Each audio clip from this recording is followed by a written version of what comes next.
मत्ती का सुसमाचार अध्याय 9 वचन 2 मैं पढ़ रही हूँ, ध्यान देकर सुनो।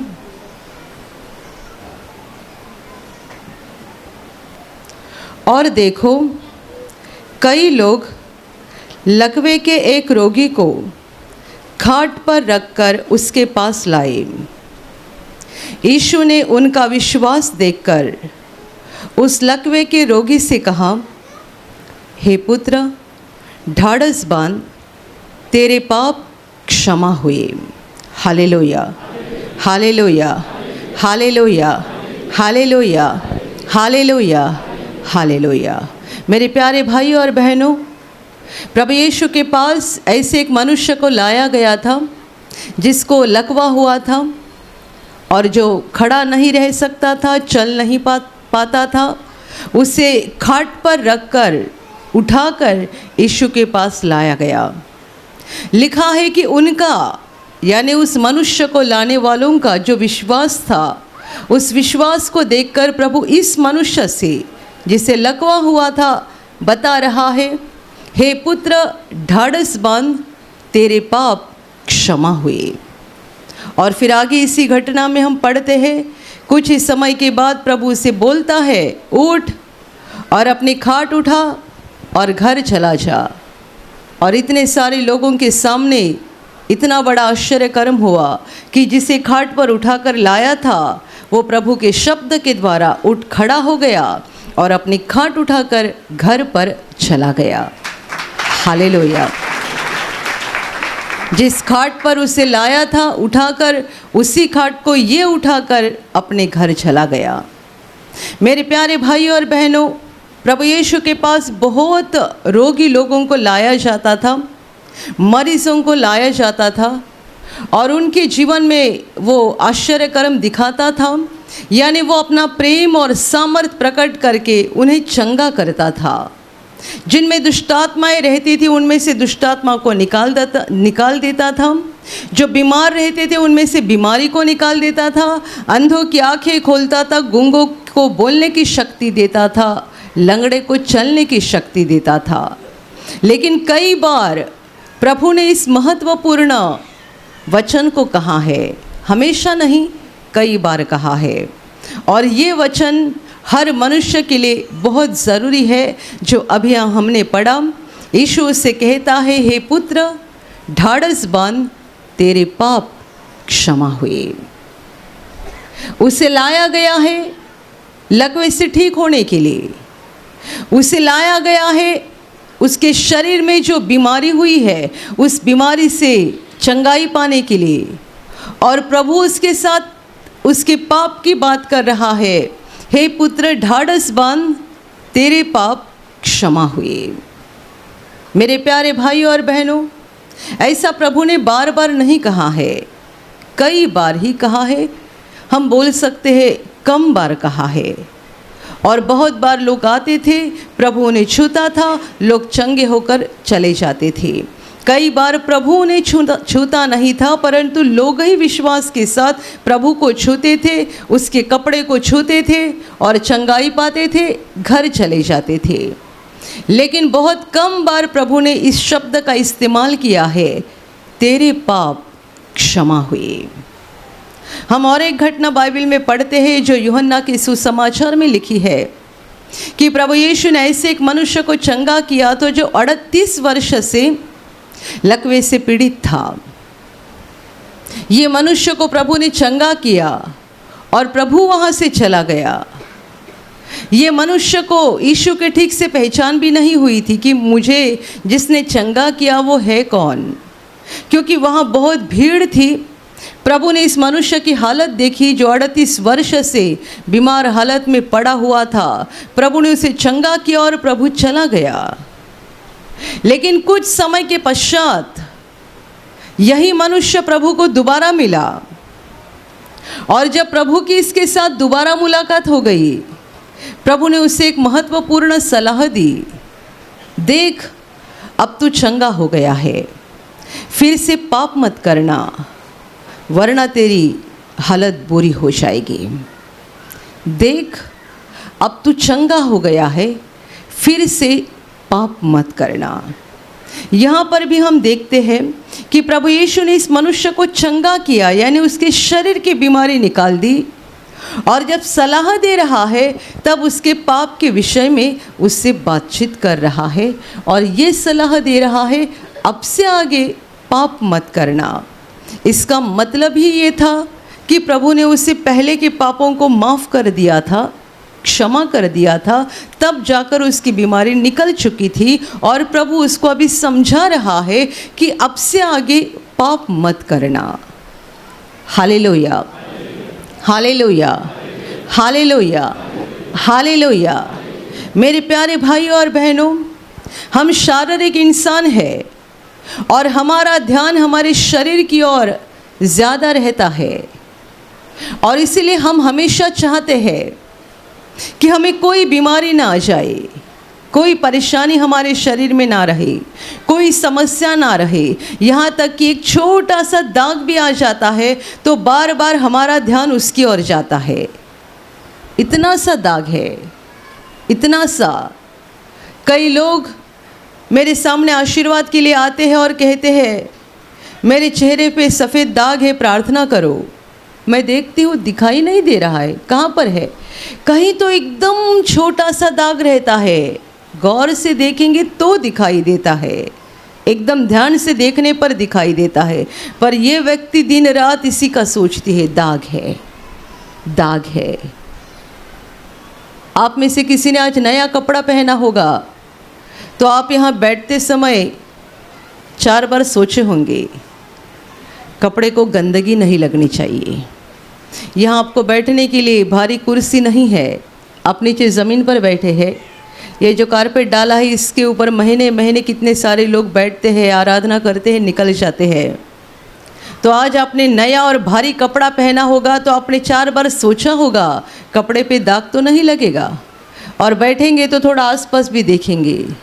नए कपड़े पर एक धब्बा भी लगता है ना तो पूरा इंटरेस्ट निकल जाता है, बार बार ध्यान उसी पर जाता है। धब्बा लग गया, नया कपड़ा है, धब्बा लग गया। ये कपड़े की बात। वैसे शरीर की छोटा सा भी दाग आता है, बार बार ध्यान उसी की ओर जाता है, बार बार ध्यान उसी की ओर जाता है। और फिर इससे थोड़ी ज़्यादा बीमारी रही तो, और बड़ी बीमारी रही तो हमारा पूरा ध्यान हमारे शरीर के ऊपर और शारीरिक बीमारी के ऊपर, शारीरिक समस्याओं के ऊपर रहता है। लेकिन ये देखो और इस पर सोचो कि इस मनुष्य को प्रभु ऐसे क्यों बता रहा है, तेरे पाप क्षमा हो गए। पाप और बीमारी, प्रभु इनका रिश्ता बता रहा है। उसे लाया गया है चंगाई पाने के लिए। प्रभु उसे बोल रहा है तेरे पाप क्षमा हो गए, और प्रभु ने उसके पापों को क्षमा की। इसका सबूत ये मिल गया कि मनुष्य उठ खड़ा हो गया, और जिस खाट पर इसे उठाकर लाया था उसी खाट को ये खुद उठाकर अपने घर पे चला गया। ये इस बात का सबूत था, प्रमाण था कि सचमुच उसके पाप क्षमा हो चुके। मेरे प्यारे भाइयों और बहनों, हम बीमारियों की ओर बहुत ज़्यादा ध्यान देते हैं और ये गलत है, ऐसा मुझे नहीं कहना है। लेकिन ये ध्यान में रखना और हमें ये सीखना ज़रूरी है कि परमेश्वर हमारी आत्मा के बारे में सोचता है, वो हमारे आत्मा के ऊपर ध्यान देता है, और हमारे आत्मिक जीवन में जो बातें होती है उसी का हमारे शारीरिक जीवन के ऊपर असर होता है। हमारी आत्मा पहले बीमार हो जाती है और आत्मा के बाद शरीर बीमार होना शुरू हो जाता है। हम क्या करते हैं, हम इलाज ढूंढते हैं, उपाय ढूंढते हैं, विकल्प ढूंढते हैं चंगाई पाने का। क्या करना चाहिए, क्या करना चाहिए, क्या करना चाहिए। मैंने थोड़ी बहुत ऐसी गवाही सुनी है। जवान लड़का, अपने जवानी में बाल सफ़ेद हो रहे थे, जवानी में बाल सफ़ेद हो रहे थे। कई जवान लड़कों ने गवाही दी है। एक लड़के ने तो ऐसा कहा था, उसकी उम्र बस 18-19 साल की है। बाल इतने ज़्यादा सफ़ेद हो रहे थे कि वो अपने जीवन में बहुत निराश हो गया, यहाँ तक कि वो आत्महत्या करने की सोच रहा था। 17, 18 या 19 साल की उसकी उम्र है, बाल सफ़ेद हो रहे हैं और ऐसे समय में बाल को काला करने की कोशिश करते हैं। कब तक करेंगे? कितनी उसकी ज़िंदगी है? 60 साल, 70 साल, सालों साल, हर 15 दिन में या हर महीने में उसको अपने बाल को काला करना पड़ेगा। ये लड़का बहुत दुखी था और आत्महत्या तक उसके विचार जा रहे थे। इतना दुखी था कि इतने जवानी में मैं बूढ़ा दिख रहा हूँ। बहुत कोशिशें की, क्या क्या अलग अलग तेल बदल के लगाया, किसी ने कुछ बताया, किसी ने कुछ बताया, जो हो सके सारी कोशिशें की, नाकामयाब हो गई।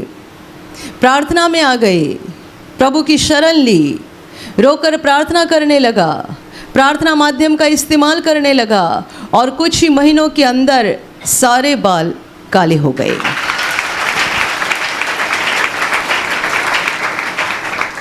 वैसे तो हम इलाज बहुत ढूंढते हैं। शरीर को कोई भी समस्या होती है या कोई भी बीमारी आती है, हम बहुत इलाज ढूंढते हैं और उन इलाजों का इस्तेमाल किया जाना ये एक टेम्पररी बात होती है। थोड़े समय के लिए हमें राहत मिलती है, फिर से वही हाल हो जाता है। जैसे कि जान लेना, शरीर पर कोई तो एक गहरी जख्म हो गई है, उसका जड़ बहुत गहराई में है। आप क्या कर रहे हैं? ऊपर ऊपर से उसको मलहम लगा रहे हैं। आप मलहम लगाते हैं तो जख्म 2-4 दिन के लिए सूख जाती है। आप सोचते ठीक हो गया मैं, 4 दिन के बाद फिर से उसमें से पस आना शुरू हो जाता है, फिर से जख्म दिखाई देने लगती है। आप फिर एक बार मलहम लगाते हैं, 2-4 दिन मलहम लगाया, फिर आपको लगता है अभी ठीक हो गई, इस बार तो पक्का ठीक हो गई। 1 सप्ताह नहीं जाता, दोबारा वो जख्म गीली होती है, दोबारा उसमें से खून पस निकलना शुरू होता है। महीने महीने शुरू रहता है, कभी कभी सालों साल शुरू रहता है और समझ में नहीं आता है कि ऐसा क्यों होता है। सूखती है, दोबारा क्यों आती है? वजह यह है कि इसकी जड़ बहुत अंदर है, बहुत गहराई में है और आप इलाज केवल ऊपर ऊपर से कर रहे हैं। आपको इलाज ऊपर से नहीं करना है, इलाज अंदर से करना है। यदि अंदर से करेंगे तो जड़ खत्म हो जाएगा और जड़ खत्म हो जाएगा तो बाहर से जो जख्म दिख रही है वो भी खत्म हो जाएगी। बिल्कुल वैसा ही हमारे शारीरिक बीमारियों के बारे में है। मनुष्य की आत्मा पहले बीमार हो जाती है और उसके बाद शरीर बीमार होता है। हम शारीरिक बीमारी के लिए बहुत सारी कोशिश करते हैं, हमें लगता है अभी ठीक हो गए, लेकिन कुछ समय बाद बीमारी वापस आती है। कई बार एक बीमारी चली जाती है, दूसरी बीमारी आती है, शुरू ही रहता है और समझ में नहीं आता है कि ऐसा क्यों होता है।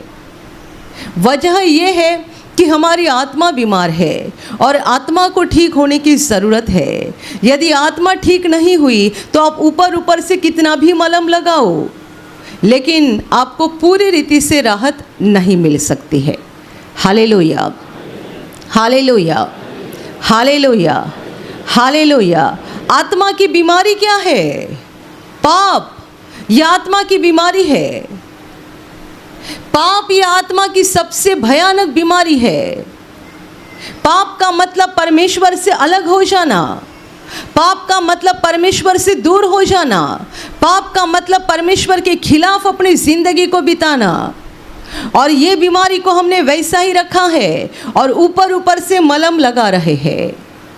मेरे प्यारे भाई और बहनों, पाप की जड़ जब तक निकलती नहीं है, आप ऊपर से कितना भी मलहम लगाओ, बीमारी जाएगी वापस आएगी।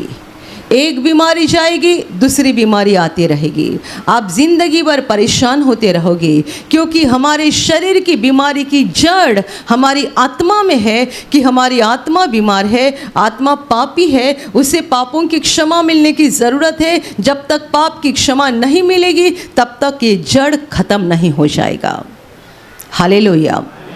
हम निवासी शिविर में एक बहन की गवाही दिखाते हैं जिसको करीबन 15 वर्ष से बवासीर की परेशानी थी। इसी मंच पर शायद उसने गवाही दी है। ये 15 वर्ष से बवासीर था। कितनी परेशान थी, कितनी परेशान थी। 15 साल। आप में से जिन्होंने बवासीर का दुख उठाया है या घर में किसी को हुआ रहेगा, आपने देखा है, तो आप जानोगे कि कैसी खतरनाक बीमारी रहती है और कैसे मनुष्य के जीवन को बेहाल बना देती है। 1-2 दिन या महीने नहीं, 15 वर्ष से बीमार थी। जब वो निवासी शिविर में आई और उसने परमेश्वर के वचनों को ध्यान लगाकर सुना, तब उसके समझ में आ गया एक महत्वपूर्ण बात, जीवन में बड़ी गलती की है। कौन सी गलती की है? जब से शादी हो गई पति का कभी सुना नहीं।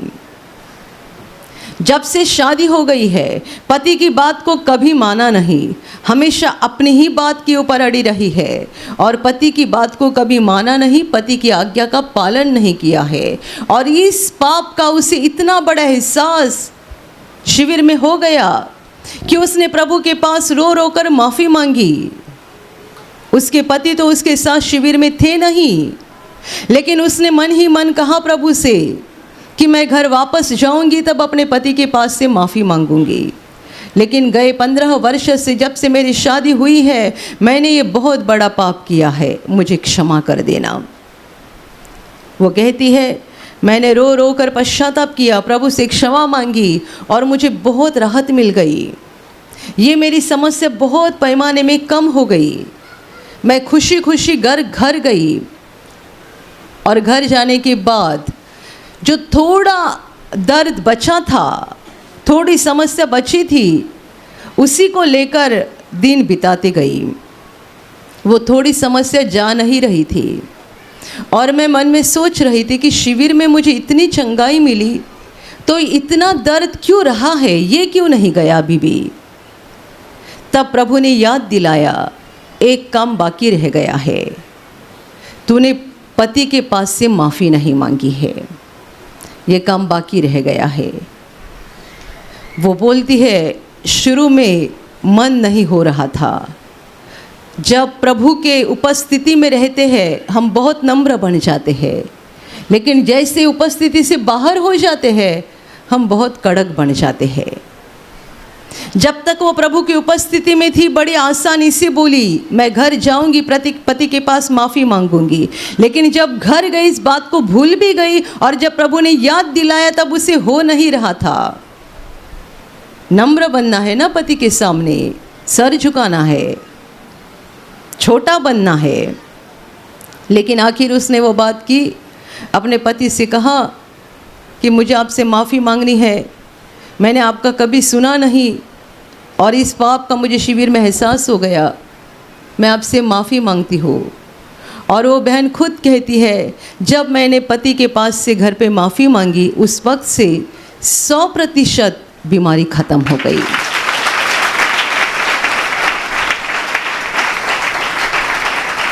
Hallelujah, hallelujah, hallelujah. तो आप मुझे बताओ बीमारी थी कहाँ पर? शरीर को थी या आत्मा को थी? 15 वर्ष से शरीर में दुख उठा रही है। बवासीर की भयानक वेदना, भयानक पीड़ा शरीर में उठा रही थी।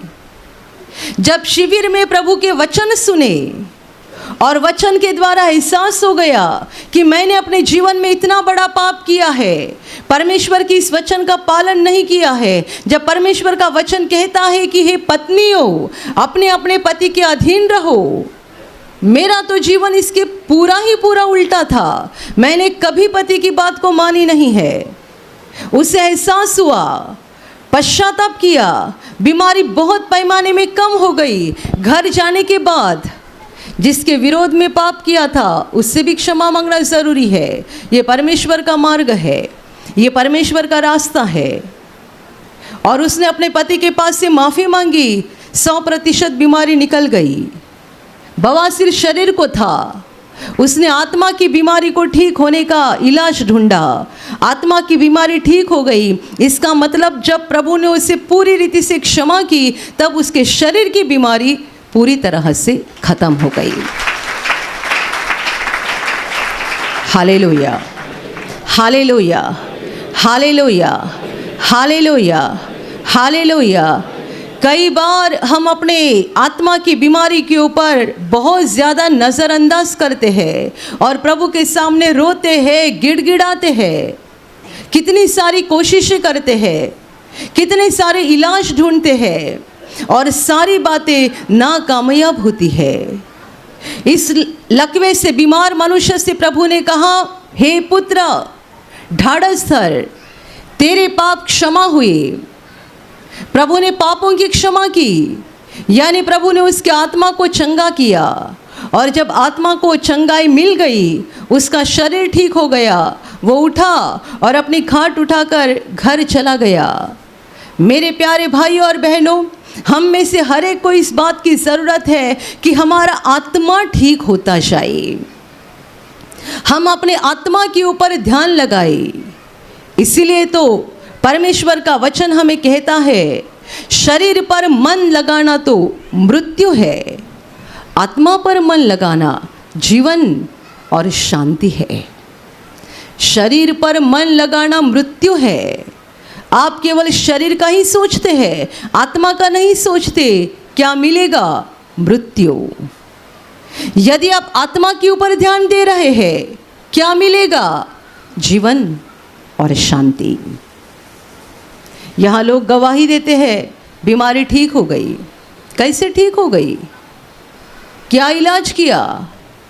हर प्रार्थना सभा में इलाज होता है, शरीर का नहीं, आत्मा का। हमने आपको 4 महत्वपूर्ण बातें सिखाई है आत्मा की बीमारी को ठीक करने के लिए। पहली बात, दूसरों को क्षमा करना। जब तक हम दूसरों को क्षमा नहीं करते, हमारे पापों की हम कदापि क्षमा प्राप्त नहीं कर सकते, क्योंकि ये परमेश्वर का नियम है और कोई भी अपना खुद का नियम नहीं बना सकता है। परमेश्वर के नियम को एक तरफ रखकर अपना खुद का नियम नहीं बना सकता है। ये नहीं बोल सकता है दूसरों को क्षमा करना मेरे लिए कठिन है, इसके बजाय मैं 8 बार उपवास प्रार्थना करूँगा, 9 बार उपवास प्रार्थना करूँगा, 10 बार उपवास प्रार्थना करूँगा। ये क्या ढूंढा आपने? परमेश्वर के नियम को बाईपास करने का विकल्प ढूंढा। लेकिन ध्यान में रखना, परमेश्वर के वचन या परमेश्वर की आज्ञा या परमेश्वर के नियम को कोई भी बाईपास करके एक तरफ हटाकर अपने नियम बनाकर परमेश्वर की आशीषों को नहीं पा सकते। Hallelujah, hallelujah, hallelujah. किसी ने मेरा बड़ा नुकसान किया है, मैं उसे क्षमा नहीं कर सकता, मैं उसके साथ मेल नहीं कर सकता। उसने मेरे ऊपर इतना बड़ा अन्याय किया है, इतना बड़ा दुख मुझे दिया है कि मैं उसे कभी क्षमा नहीं कर सकता। इससे भला मैं 10 बार उपवास प्रार्थना करूंगा, लगातार 40 दिन उपवास प्रार्थना में रहूंगा, लगातार 4 घंटा घुटने पे आके प्रार्थना करूंगा। ये आपने इलाज ढूंढा परमेश्वर के वचन को बाईपास करने का, लेकिन इसके द्वारा आप प्रभु के आशीषों को नहीं पा सकते हैं। तो सबसे पहला कदम बहुत ज़रूरी है, अपने हर दुश्मन को, हर अपराधी को क्षमा करना। दूसरी बात, अपने खुद के पापों को कबूल करना। तीसरी बात, उन पापों के लिए पश्चाताप करना। और चौथी बात, उन पापों के लिए क्षमा मांगना। ब्रदर ने ये 4 बातें सिखाई। इसमें कि दूसरी और तीसरी बात भी बहुत महत्वपूर्ण है, क्योंकि कई लोग सीधे चौथे कदम पर चढ़ते हैं। ये सोचते हैं दूसरे और तीसरे की कोई ज़रूरत नहीं है। उनकी प्रार्थना ऐसी होती है, हे प्रभु, कुछ पाप किया होगा तो माफ़ कर देना, मेरे हाथ से कुछ गलती हुई रहेगी तो माफ़ कर देना। इन्होंने क्या किया? ये दूसरे और तीसरे स्टेप्स के ऊपर, कदम के ऊपर चढ़े ही नहीं, सीधे चौथे के ऊपर गए। मैंने कुछ पाप किया होगा, मुझे माफ़ कर देना। कुछ गलती मैंने की होगी, माफ़ कर देना। मुझसे बहुत कुछ पाप हो गए होंगे, माफ़ कर देना। देखिएगा, हम मनुष्यों को फंसा सकते हैं, परमेश्वर को नहीं। प्रभु यीशु ने कितना बड़ा वाक्य कहा, तेरे पाप क्षमा हुए। कौन बोल सकता है जिसे सारे पाप पता है, इसने क्या किया है वो पता है। Hallelujah, hallelujah, hallelujah, hallelujah, hallelujah. कोई जवान लड़का आपके पास आ गया और आपको कहा, मुझे ज़रा 4 दिन आपके घर में सहारा देना, मेरे माँ बाप ने मुझे घर से बाहर निकाला है। आपको बड़ा तरस आएगा, बेचारा बेसहारा है, माँ बाप कैसे बुरे लोग हैं कि ऐसे बेटे को घर से बाहर निकाला, ऐसा आपको लगेगा और आप उसको सहारा देंगे। 2 दिन के बाद आपको पता चलेगा ये बेटे ने माँ बाप के साथ बहुत बड़ा गुनाह किया है। उनके अलमारी से बहुत ज़्यादा पैसा उठाया और कहा जुगार में या किसी बुरे व्यसन में उसको डुबा दिया है। और जब माँ बाप को पता चला, बहुत गुस्सा किया और माँ बाप ने इसको बाहर निकाला। जब आपको पता चलेगा ना, आप भी इसे घर पे नहीं रखेंगे, भगा देंगे। Hallelujah, hallelujah, hallelujah.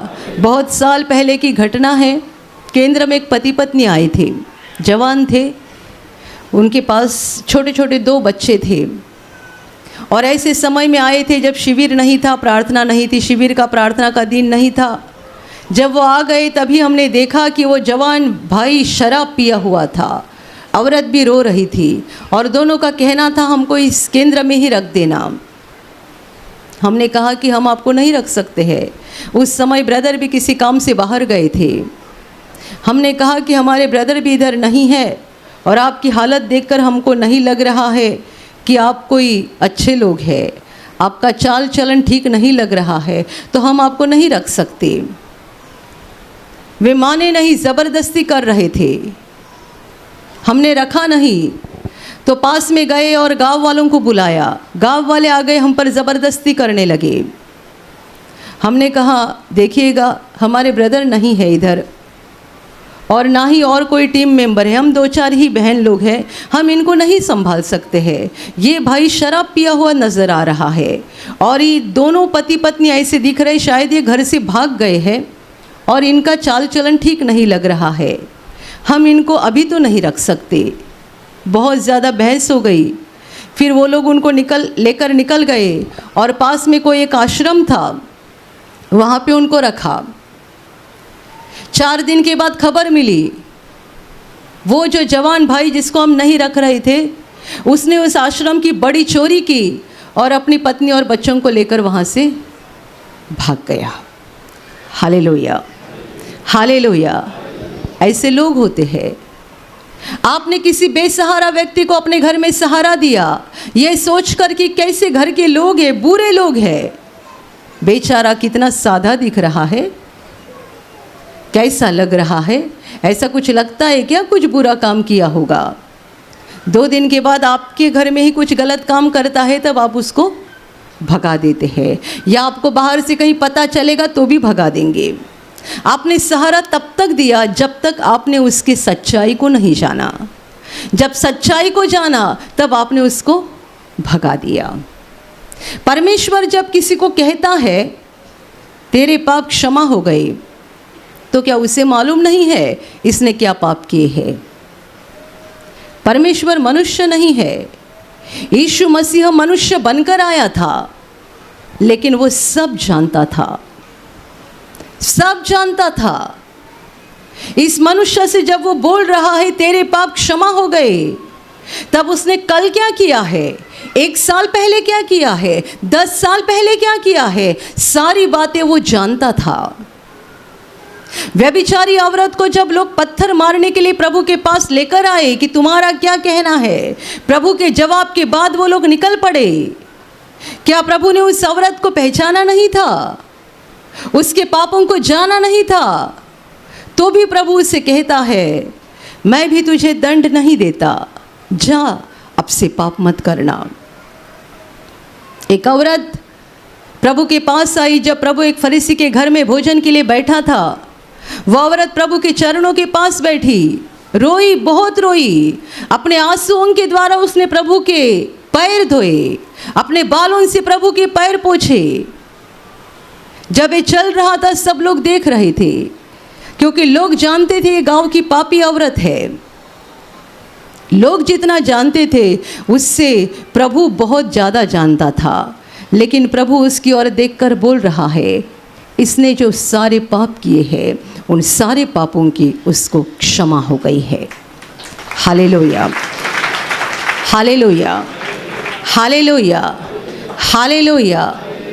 वो सब जानता था और जानकर भी उसने उनको क्षमा किया। इन लोगों को प्रभु ने क्षमा किया, उनके विश्वास को देखकर, उनके दिल की नम्रता को देखकर, उनके पश्चाताप को देखकर, उनके आंसुओं को देखकर। ये लोगों ने अपने मुंह से अपने पाप बताए हैं ऐसा बाइबल में लिखा नहीं है, परंतु दिल में प्रभु से बात किया। अपने दिल में उस औरत ने प्रभु से बात किया और इसीलिए उस प्रभु ने कहा, इसने जो सारे पाप किए उस पापों की उसको क्षमा हो गई। और कितने सारे लोग अपने आप को ज़्यादा बुद्धिमानी समझते हैं और ऐसी प्रार्थना करते हैं, प्रभु कुछ गलत किया होगा तो माफ़ कर देना, कुछ पाप हुए रहेंगे तो माफ़ कर देना। मेरे प्यारे भाई और बहनों, अपने आप को मत फंसाओ।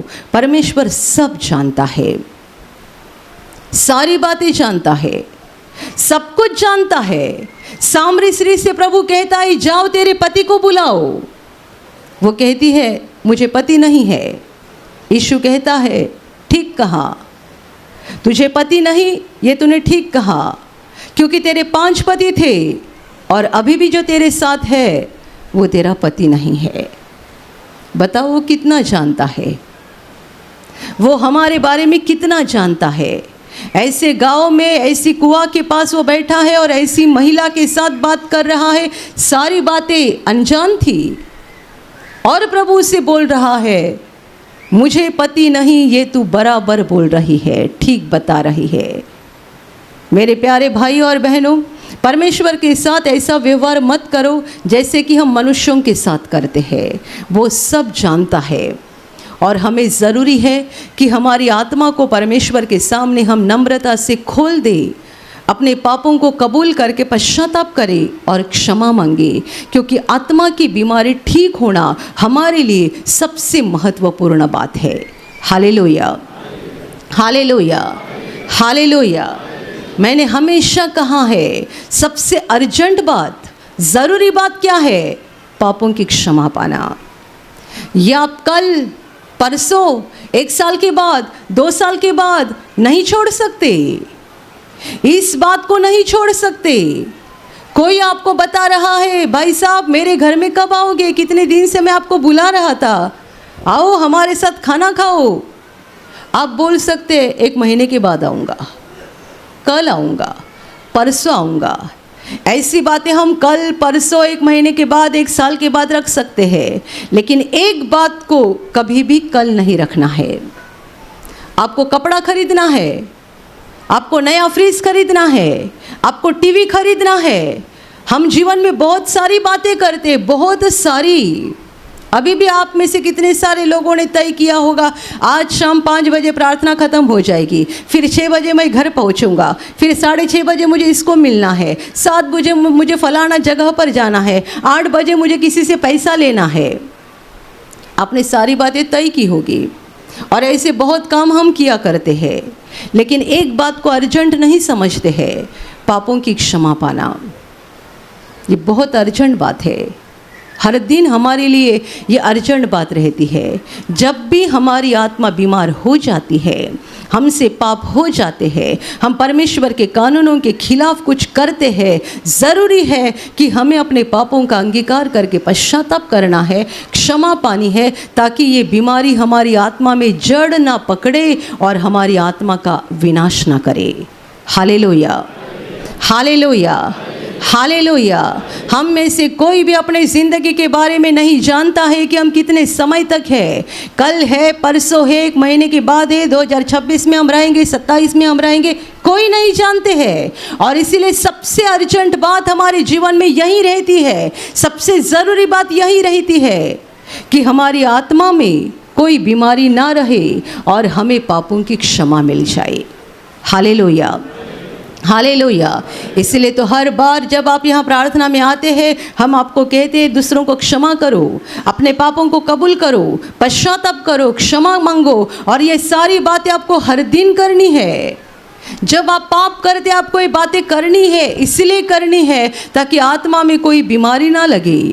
आत्मा की बीमारी ही जब फैल जाती है तब शरीर बीमार हो जाता है। Hallelujah, hallelujah. आप में से जितने लोग बहुत दिनों से बीमार हैं और बहुत इलाज करने से ठीक नहीं हो रहे हैं, आप इस संदेश को गंभीरता से लेना। आपको ज़रूरी है कि आपकी आत्मा की बीमारी के ऊपर देखें। आपने किसी को क्षमा नहीं की है, आपने कौन से पाप कबूल नहीं किए हैं, आपने किन पापों का पश्चाताप नहीं किया है, इनके ऊपर गंभीरता से देखना ज़रूरी है। पश्चाताप करो, क्षमा पाओ। दिन ही दिन, महीने महीने हम बीमारी में रहते हैं और बहुत सारे शारीरिक बातों के प्रयास करते रहते हैं। अभी आत्मा के ऊपर ध्यान दे दो, आत्मा की बीमारी को ठीक करने के लिए कोशिश करो, पापों की क्षमा पाओ, आत्मा ठीक हो जाएगा, तब आपका शरीर भी चंगाई पाएगा। Hallelujah, hallelujah, hallelujah. पापों की क्षमा मिलने के बाद हमारी आत्मा चंगी हो जाती है, ठीक हो जाती है, उसके बाद शरीर ठीक होता है, और आत्मा चंगी होने के कारण हमें सबसे बड़ी बात मिलती है, हमें अनंत जीवन का वादा मिलता है। हम किसी भी घड़ी मर जाएंगे, किसी भी घड़ी हमारा धरती का जीवन समाप्त हो जाएगा, लेकिन यदि हमें पापों की क्षमा मिल चुकी है तो जिस घड़ी हमारी आत्मा शरीर से बाहर निकलेगी, दूसरे ही पल हम अनंत जीवन में प्रवेश करेंगे। हालेलुया। और यह अनंत जीवन बहुत ज़रूरी है। धरती का जीवन हमारा पल भर का है, अनंत जीवन में हमें प्रवेश करना है। इसलिए आत्मा पर ध्यान देना, आत्मा को ठीक रखना, आत्मा को बीमार हालत में नहीं रखना। पश्चाताप करो, अपने पापों को कबूल करो, क्षमा पाओ, ताकि आत्मा ठीक रहेगी, भली चंगी रहेंगी और हम अनंत जीवन में बड़ी आसानी से प्रवेश कर सकते हैं। Hallelujah, hallelujah, hallelujah. और अभी प्रार्थना करने का समय है। आप विश्वास करो कि एक पल में प्रभु यीशु आपको छूकर चंगाई देगा। एक पल में वो आपके जीवन का दुख निकाल देगा और आपके आंसुओं को खुशी में बदल देगा, क्योंकि उसके लिए असंभव कुछ नहीं है, अनहोनी बात एक भी नहीं है। प्रभु यीशु आज भी जिंदा है। 2000 वर्ष पहले वो शरीर रूप में धरती पर था, आज शरीर रूप में नहीं बल्कि आत्मा के रूप में है। और दुनिया के कोने कोने में जहाँ जहाँ लोग विश्वास के साथ उसको पुकारते हैं, उसके पास प्रार्थना करते हैं, उन सबों की पुकार को प्रभु सुनता है, उन्हें चंगा करता है, उनके आंसुओं को पोंछ देता है और उनके जीवन को खुशी से भर देता है। आप भी इसी विश्वास के साथ आपके बीमार भाग पर हाथ रखो, और यदि वहाँ हाथ नहीं रख सकते हैं तो अपने सीने पर हाथ रखो। प्रभु यीशु के नाम से इसी क्षण आपके शरीर की सारी बीमारियां निकल जाए।